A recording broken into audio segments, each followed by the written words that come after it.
Here we have two prints made one right after the other, Machinations 1 and Machinations 2. The print on the left was printed as normal, and then afterwards I added just a few more elements and printed a second print. But in addition to the new items, some older elements from previous prints have appeared. So the blue arc on the left side of this print was actually from several prints ago. The clay above it was lifted in the last print. You can barely see it there. So the whiter clay was lifted and went on this left print, revealing the older element in the newer print. We'll step back for a minute, let you look at each one.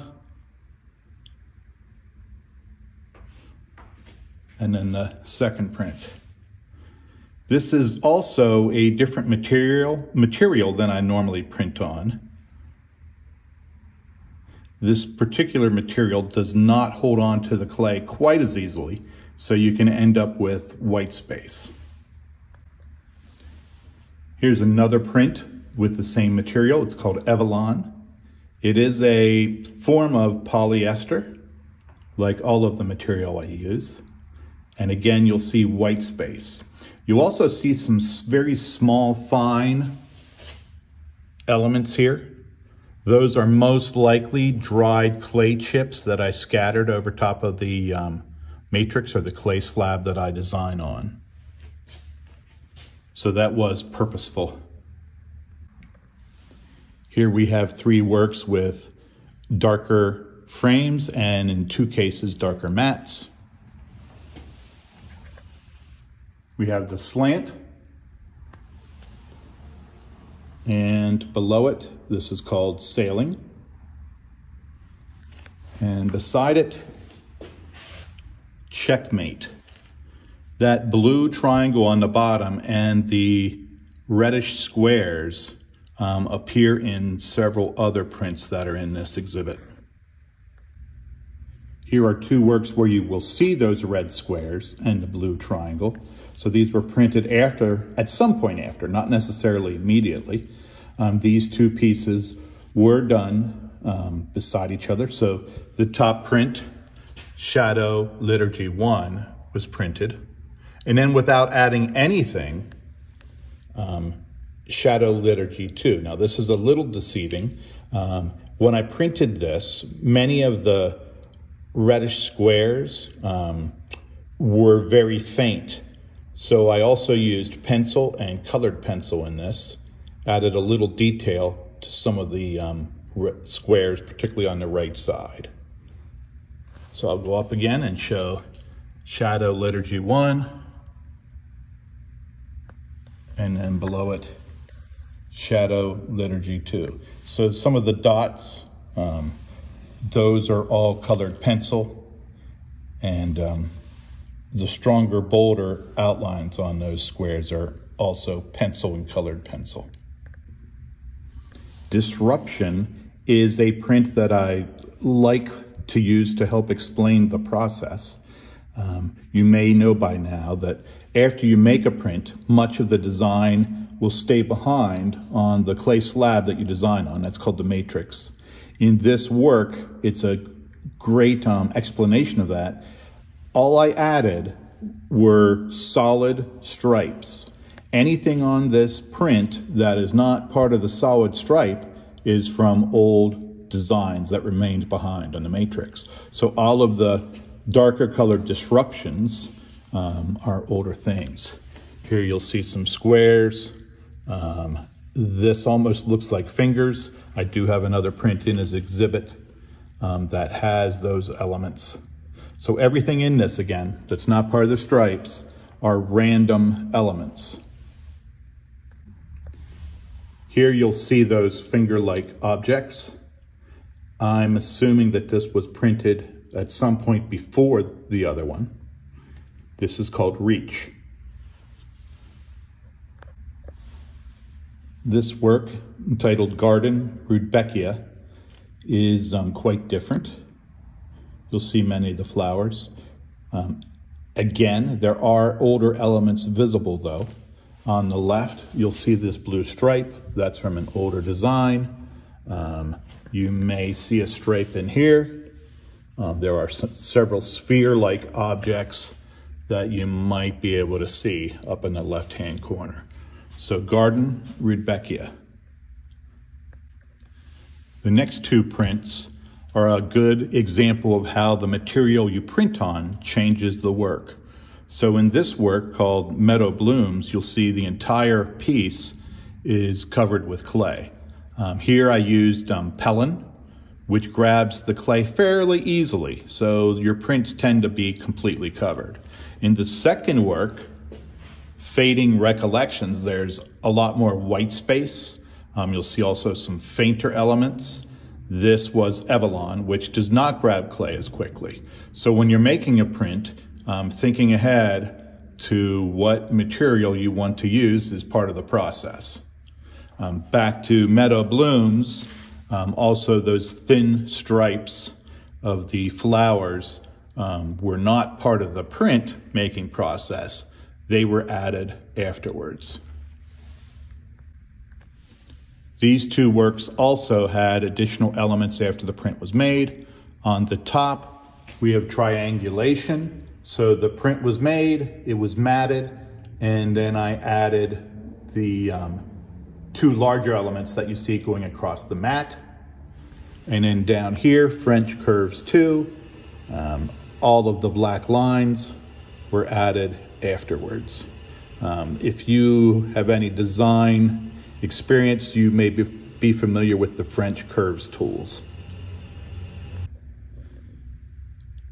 These two works used yet a third material called Lutrador, which is woven not very tightly. So actually, if this wasn't framed, if you held it up to the light, light would shine through it. Sometimes I put these small prints in clear acrylic stands, and if you set it on a windowsill or somewhere where there's backlighting, you will actually get some light through it.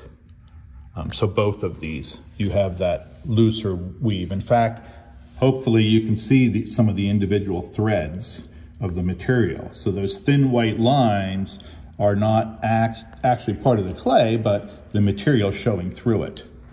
So we have on the bottom here, woven. You can probably understand why, seeing many of the threads. And on top, iron. Most of the color in the clay is provided by liquid pigments that I buy. However, you can use solid items like iron oxide. In this piece, that middle square, that primary color was iron oxide that was added to the clay. Two fairly traditional prints for clay monoprints. On the bottom, we have Boundary, and on top, Anthem. Anthem was created for an exhibit where teal needed to be a fairly primary part of the print. So we have Anthem on the top, Boundary on the bottom. We have Harvest on top and Summer Quilt below.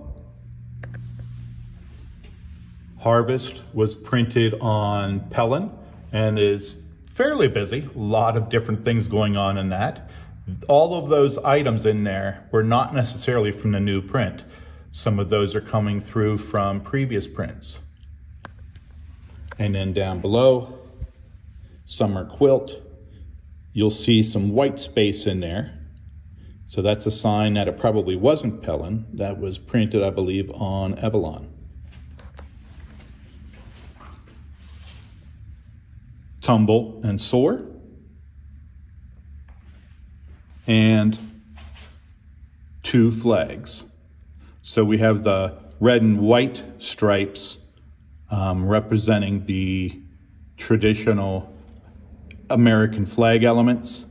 And then in front of it, after the first print was made, added to the material after I pulled the print, I added colors representing the LGBTQ plus flag. Celestial Dream, those black stripes were added afterwards, so that's clay slip directly on the finished print. And here we have Parents Love. The two yellow circles are clay slip placed on the print.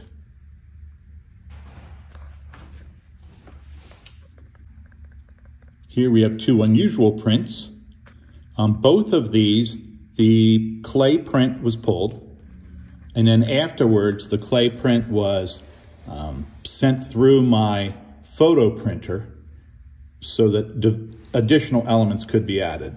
So in the bottom left, we have a photo I had taken of an old family stopwatch or an old family pocket watch.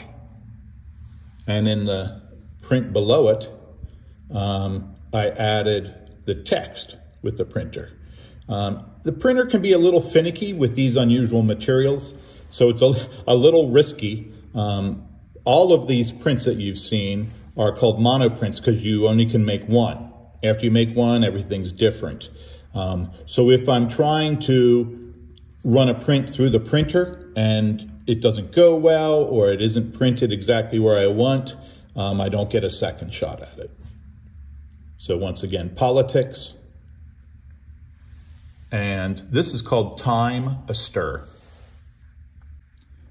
Autumnal tumble, that's hard to say.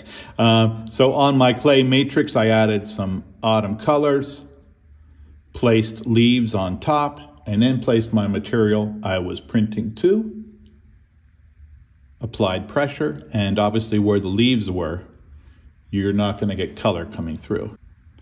Urban on top, and Bauhaus on the bottom. I'm a Kandinsky fan. Finally, we have a small 8 by 6 inch print called Hidden Dance. On the left is a gel print from a magazine, so that's transferred. Ink is placed on a gel plate, magazine article is placed on top, pressure is applied, and some of the ink is transferred to the material in the back. And then on the right are several strips of clay monoprint. So that's Hidden Dance.